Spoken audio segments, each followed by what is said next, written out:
Hello बच्चों, मेरा इस चैनल में आप सबका स्वागत है। मैं राजकुमार। बेटा, आज के लेक्चर में हम लोग एनसीईआरटी का प्रॉब्लम हम लोग सॉल्व करेंगे। इसमें एक्सरसाइज 1.2 का क्वेश्चन नंबर 5 तक हम लोगों ने उसको सॉल्व किया था। और इस लेक्चर में हम लोग उसके आगे का जो सवाल है उसको हम लोग सॉल्व करेंगे। 6 तक किए थे, उसमें 7, 8, 9, 10 बाकी जो क्वेश्चन है उसको आज हम लोग देखेंगे कि उसका सॉल्यूशन क्या होता है। तो ये बच्चों एनसीईआरटी का एक्सरसाइज 1.2 है। एक्सरसाइज 1.2।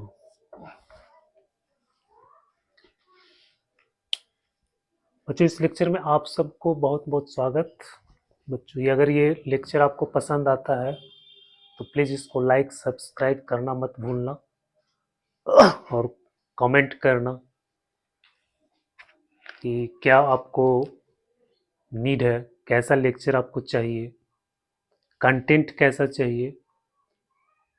तो जब आप कमेंट करेंगे मुझे पता चलेगा और मैं उसके अनुसार अपने वीडियो को बनाने का कोशिश करूँगा ताकि आपको आपकी आवश्यकताओं की पूर्ति हो सके और आपको फ़ायदा मिले, बेनिफिट मिले, बोर्ड में भी और जेई मेंस एडवांस में भी।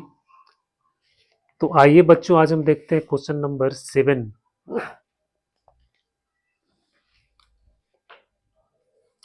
ये है क्वेश्चन नंबर 7। इसमें फंक्शन दिया हुआ है question number 1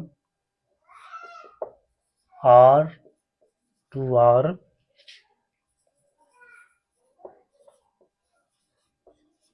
defined by fx equal to 3 minus 4x। अब इसको आपको चेक करना है कि ये 1 है, ऑन 2 है।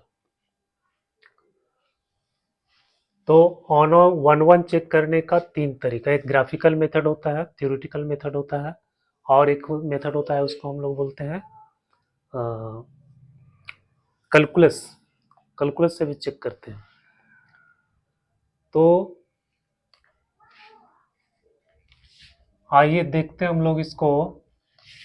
कैलकुलस से अगर चेक करना है तो इसको डिफरेंशिएट कर दो। अगर वो फंक्शन आपको इंक्रीजिंग है, डिक्रीजिंग है, यानी एफ डैश एक्स अगर ग्रेटर देन इक्वल टू आ गया 0 तो ये इंक्रीजिंग हो जाएगा। अगर F dash X less than equal to 0 आ गया तो ये डिक्रीजिंग हो जाएगा। जो function increasing decreasing, strictly increasing और स्ट्रिक्टली डिक्रीजिंग, वो 1 होता है। तो सिर्फ हमको उसमें चेक करना है कि फंक्शन स्ट्रिक्टली इंक्रीजिंग है या फिर स्ट्रिक्टली डिक्रीजिंग है, और वो हम डिफ्रेंसिएशन से चेक करते हैं। यहाँ पे हम लोग देख रहे हैं थ्योरेटिकल मेथड से। तो पहले हम लोग यूज करेंगे 1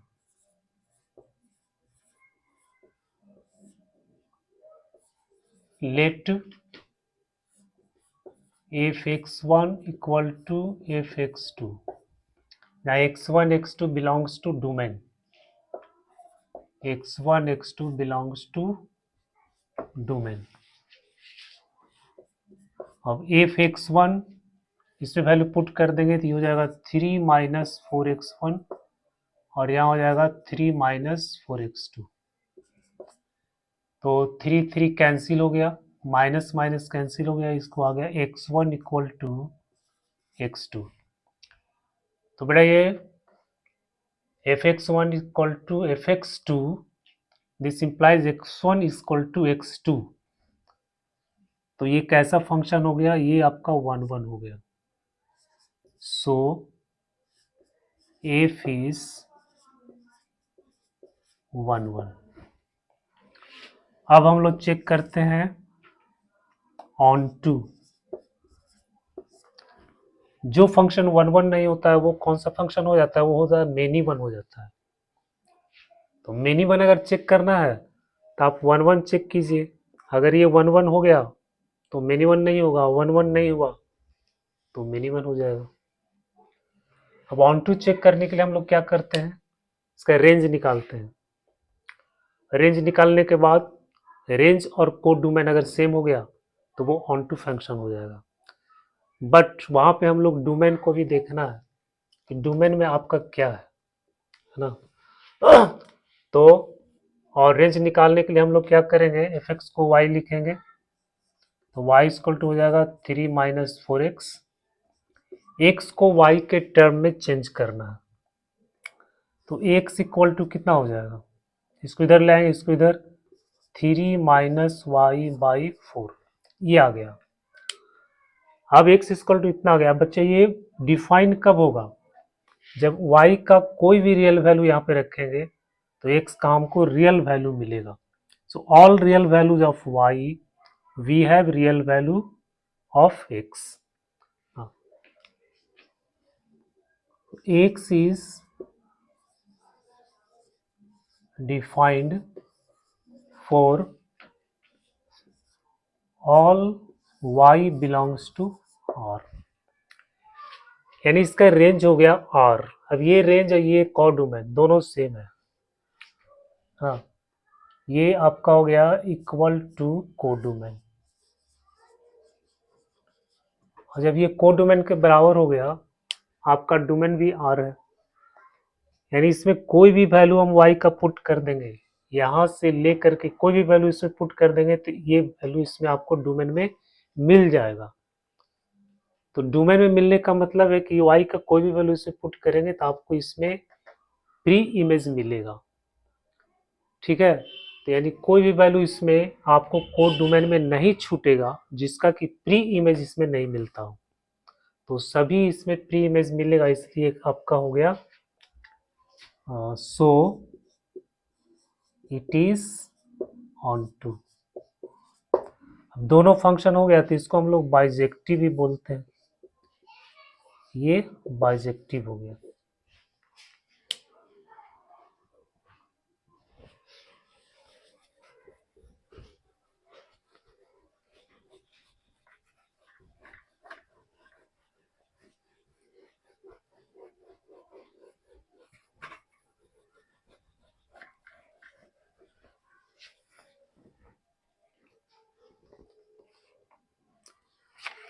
इसी में सेकेंड क्वेश्चन है, if such that R2R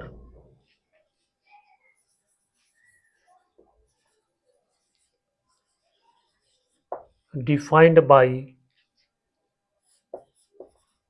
fx equal to 1 plus X square, इसको चेक करना है fx equal to 1 plus X square. तो पहले हम 1 1 देखते हैं।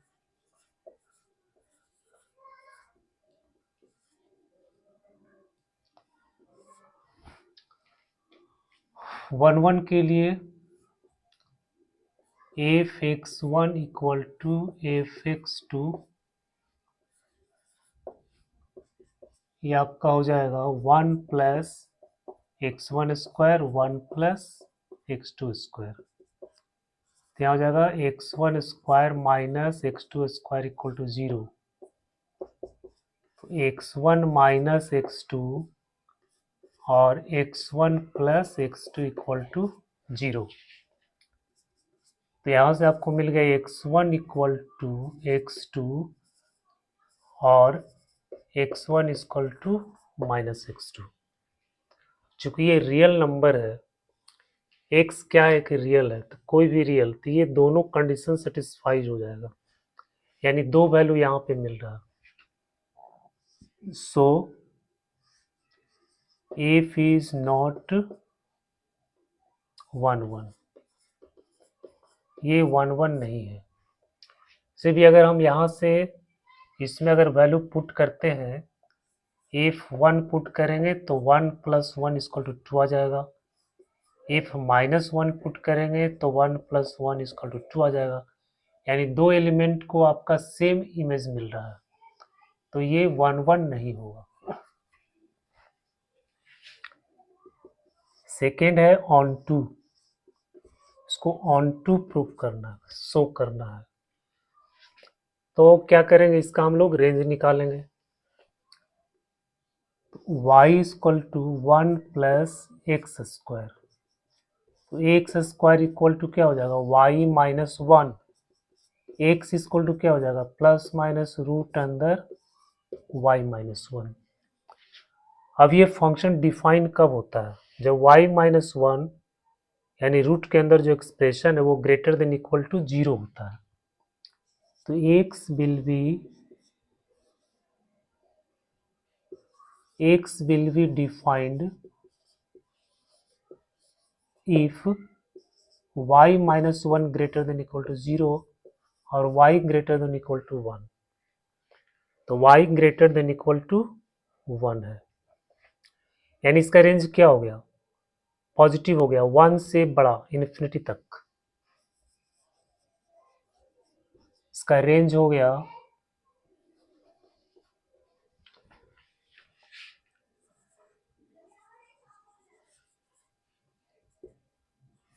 1 to इन्फिनिटी। और यहाँ पे इसका कोड डोमेन कितना दिया हुआ है, रियल नंबर, तो ये कोड डोमेन के बराबर नहीं है।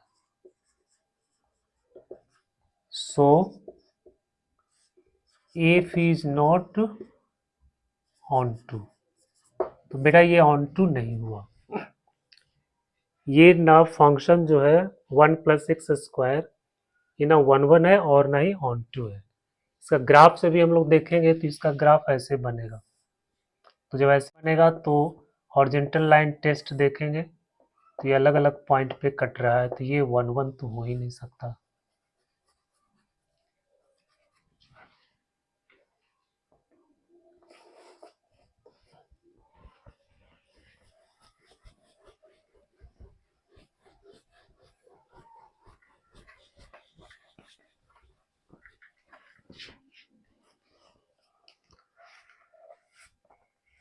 अगला क्वेश्चन है question number 8।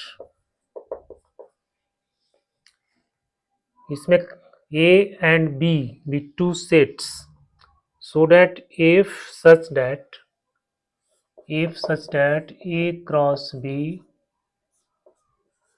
B cross A,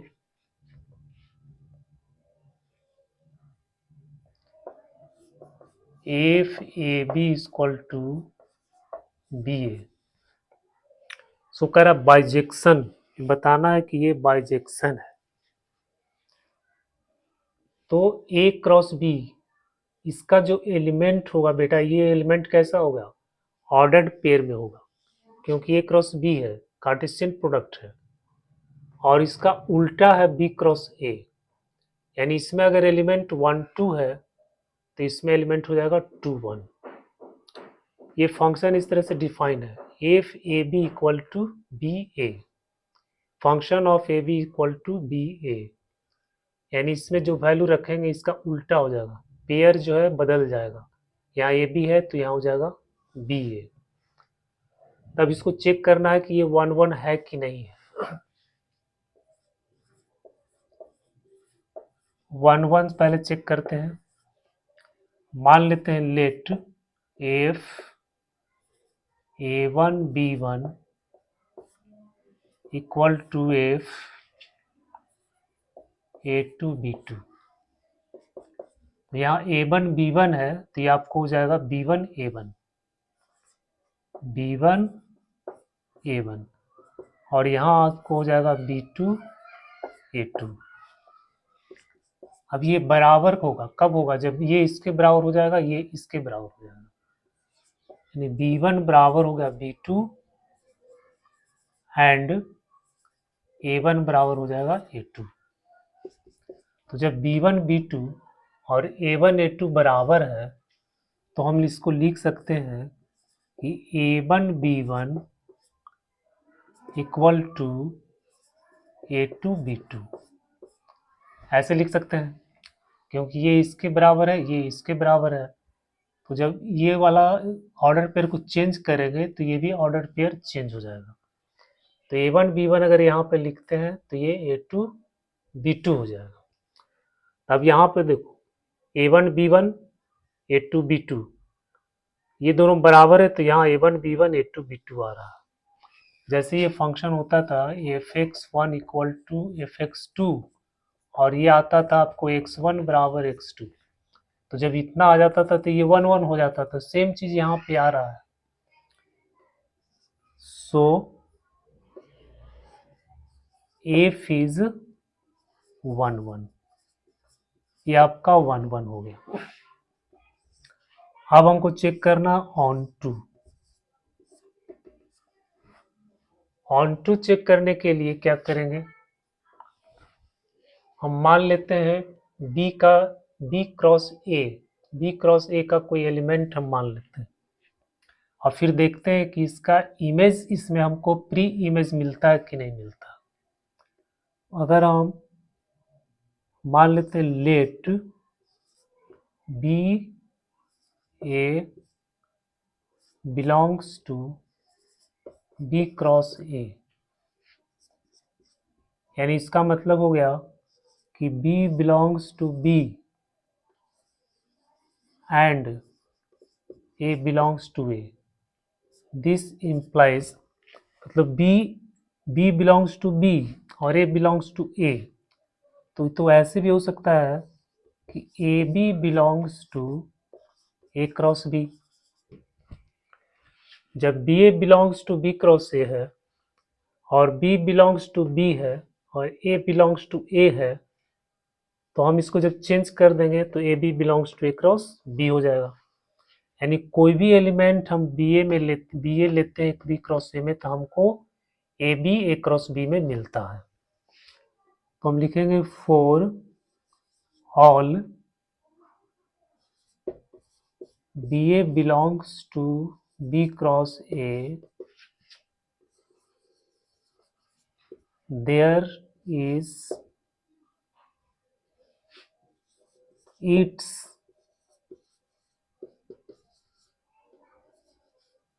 pre-image in A cross B,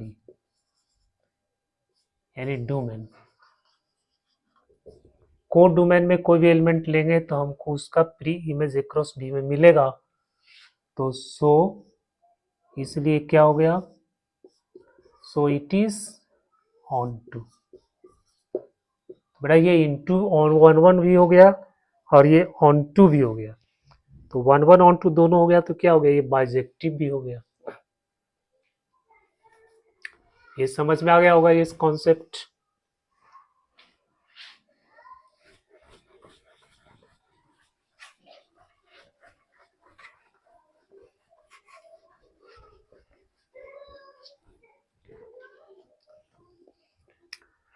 अब देखते हैं क्वेश्चन नंबर 9।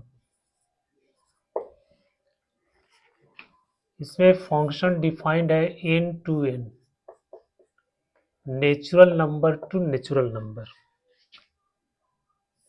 इसका डोमेन को डोमेन दोनों नेचुरल है और फंक्शन डिफाइन है F N is equal to n plus 1/2 if n is odd और n/2 if n is even for all n belongs to n state whether the function is bijective। बताओ कि ये function क्या है, bijective है। तो bijective होने के लिए हमको 1 1 ऑन टू देखना पड़ेगा। पहले हम लोग देखते हैं 1 1। अब यहाँ जब n जब ऑड नंबर है तो ये आता है n plus 1/2। we observe that कि अगर हम f1 का वैल्यू निकालते हैं, n क्या है, ऑड नंबर है, तो यह आ जाता है 1 प्लस 1/2 इक्वल टू 1 आ गया। f2 का जब वैल्यू निकालते हैं तो ये आता है 2/2 इक्वल टू 1।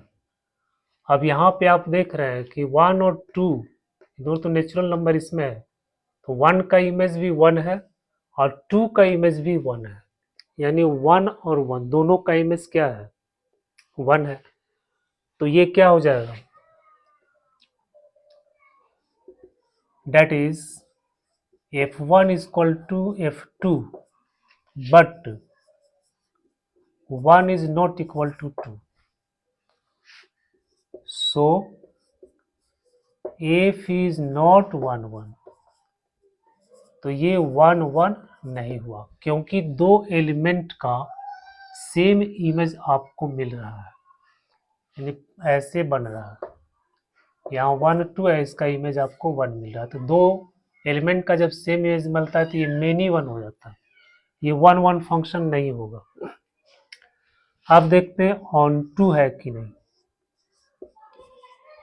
ऑन टू, तो ऑन टू में मान लो कि n कोई नेचुरल नंबर है, वो बिलोंग्स टू n में है। अब हम केस बनाएंगे, case 1, when n equal to odd. बेटा जब n इक्वल टू ऑड है तो 2n minus 1 is also odd। जब n ऑड नंबर है तो 2n minus 1 भी ऑड हो जाएगा। अब हम वैल्यू इसमें पुट करते हैं, if 2n minus 1 equal to odd के लिए ये वाला है 2n minus 1 plus 1 by 2, तो आपका आ गया n। फिर case 2, when n equal to even, जब इवन है तो 2n is also even, 2n is also even.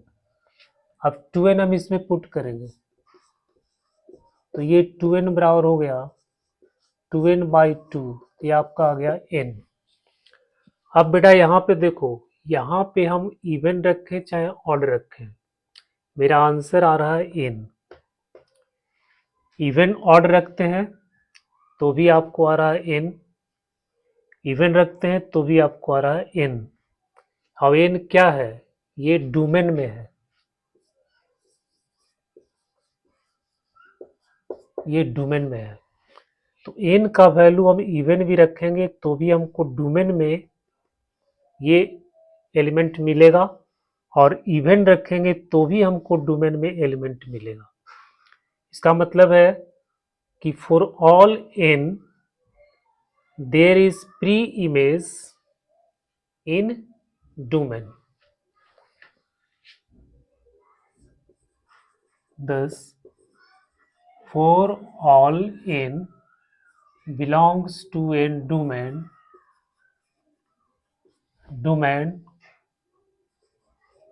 we have its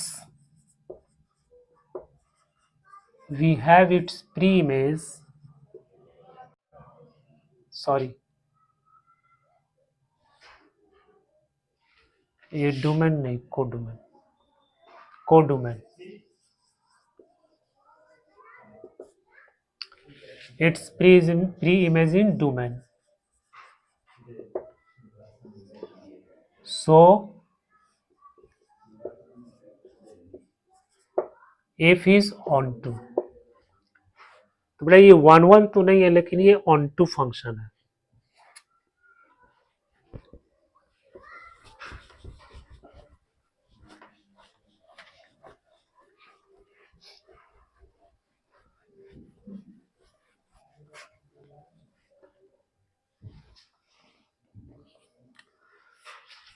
तो क्वेश्चन नंबर 10 है,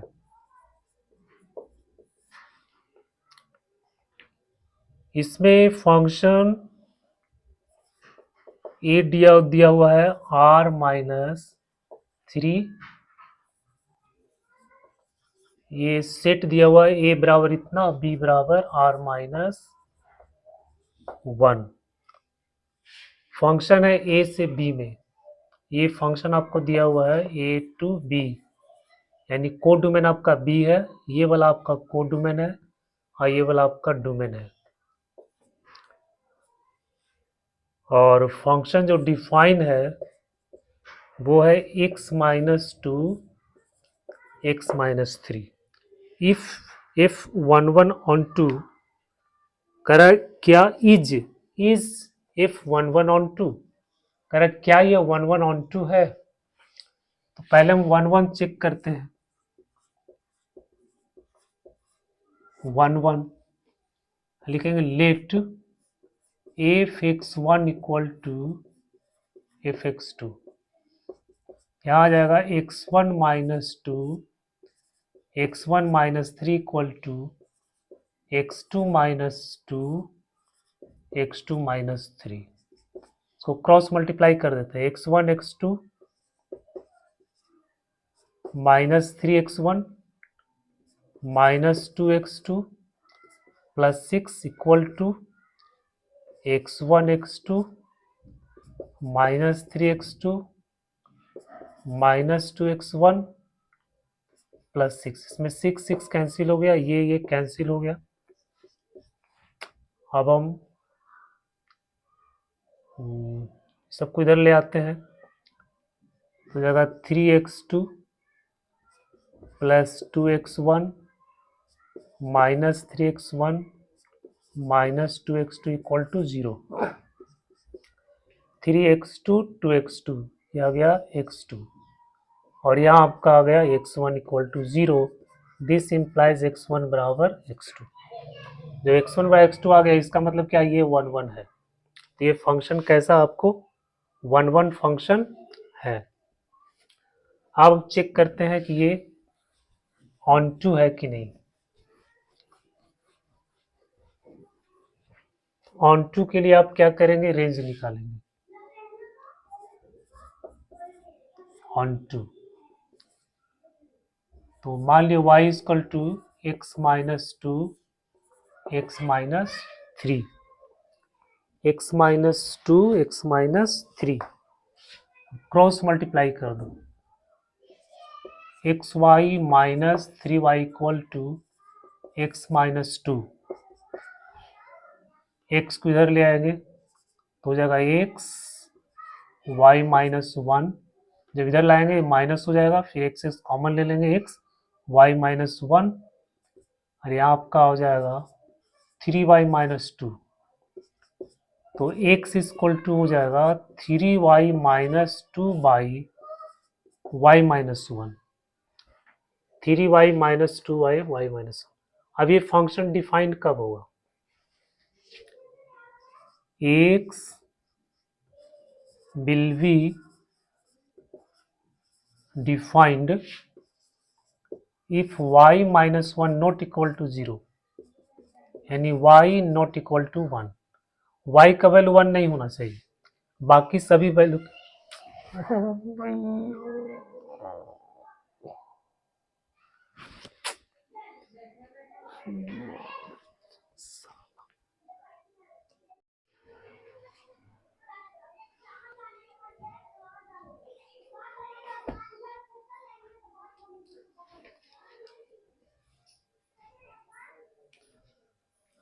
price y is not equal to one है।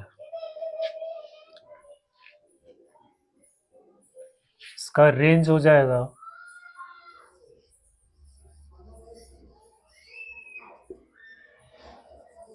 r माइनस वन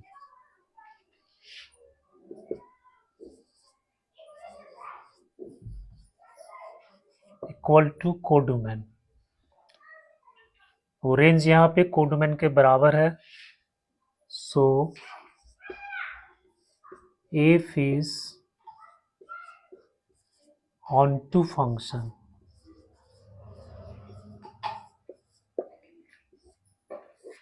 ये onto function हो गया।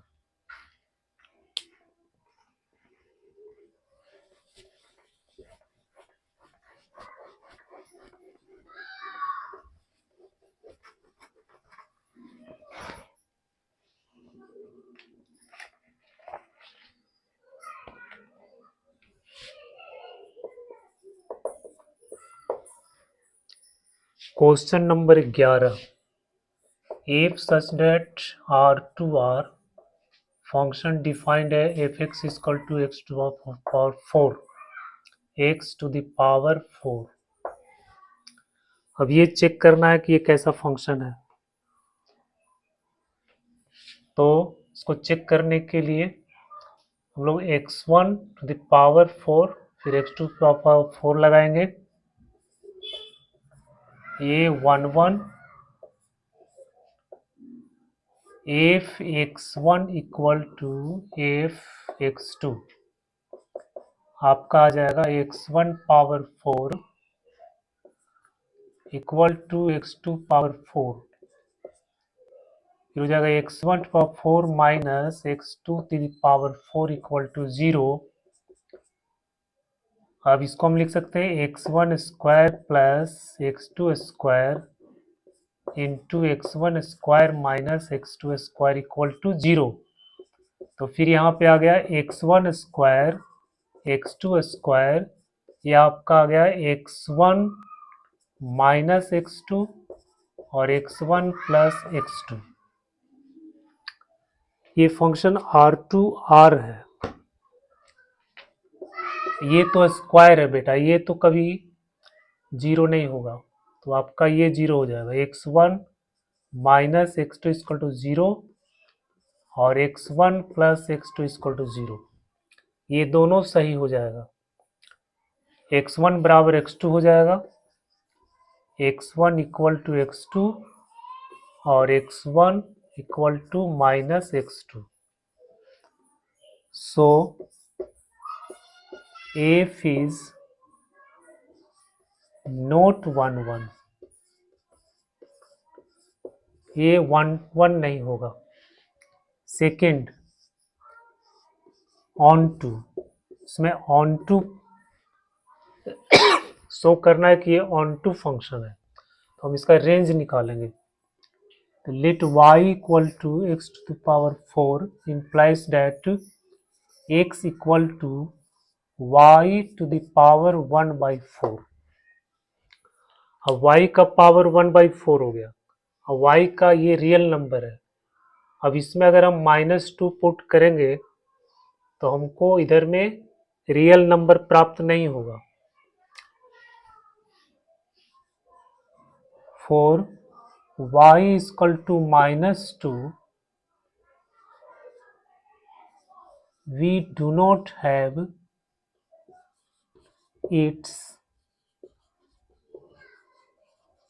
its preimage in domain such that fx is equal to x to the power 4 equal to -2।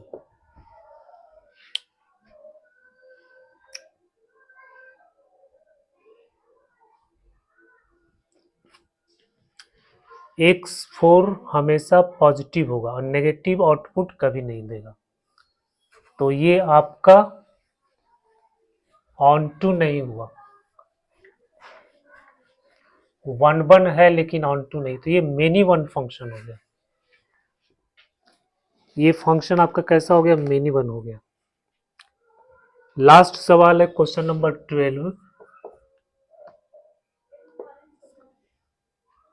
इसमें function है R2R और function define है x 3x।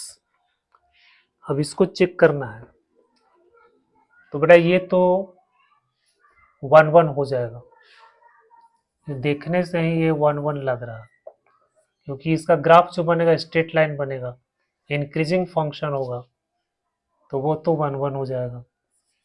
तो late f(x1) equal to f(x2), अब यहाँ हो जाएगा 3x1 equal to 3x2, 3 3 cancel हो गया, तो x1 इक्वल टू x2, ये 1 1 फंक्शन हो गया। सो f इज 1 1। अब देखते हैं कि ये ऑन टू है कि नहीं है। तो तो ऑन टू के लिए हम क्या करेंगे, x को y के टर्म एक्सप्रेस करेंगे 3x, तो x इक्वल टू आ गया y बाई 3। अब यहाँ पे y का कोई भी वैल्यू पुट कर दो, कोई भी रियल वैल्यू पुट करेंगे हमको रियल वैल्यू मिलेगा। तो y के हर वैल्यू के लिए इसमें आपको प्री इमेज मिल जाएगा। For all y belongs to codomain we have its pre-image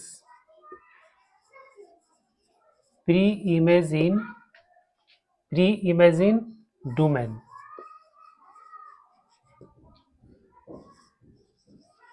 such that fx equal to 3x equal to 3 into y by 3 equal to y, यानी x का कोई भी वैल्यू हम यहाँ पे पुट करेंगे, y का कोई भी वैल्यू इसमें अगर हम पुट कर देंगे तो इसमें हमको प्री इमेज मिल जाएगा। सो इट इज क्या हो गया, ये आपका हो गया ऑन टू फंक्शन। तो बेटा ये चैप्टर खत्म हो गया। 1.2 एक्सरसाइज जो था इसके सारे सवाल को मैंने सॉल्व कर दिया। अब मुझे पूरा उम्मीद है आपको ये समझ में आ गया होगा। बुक्स में बहुत कुछ लिखा हुआ रहता है, पर जो शॉर्ट में ये तरीका जो मैं जो बता रहा हूँ ये शॉर्टकट तरीका है और सही तरीका है। इस तरह से आप उसको शॉर्ट में लिख सकते हैं। और तो बेटा अगर ये आपको पसंद आया है तो आप इसको लाइक कीजिएगा, सब्सक्राइब कीजिएगा, और मुझे पूरी उम्मीद है कि आपको इससे फ़ायदा मिलेगा बोर्ड में भी। और ये कॉन्सेप्ट जो बताया गया है इसमें वो मेंस के लिए, एडवांस के लिए भी काफ़ी उपयोगी है।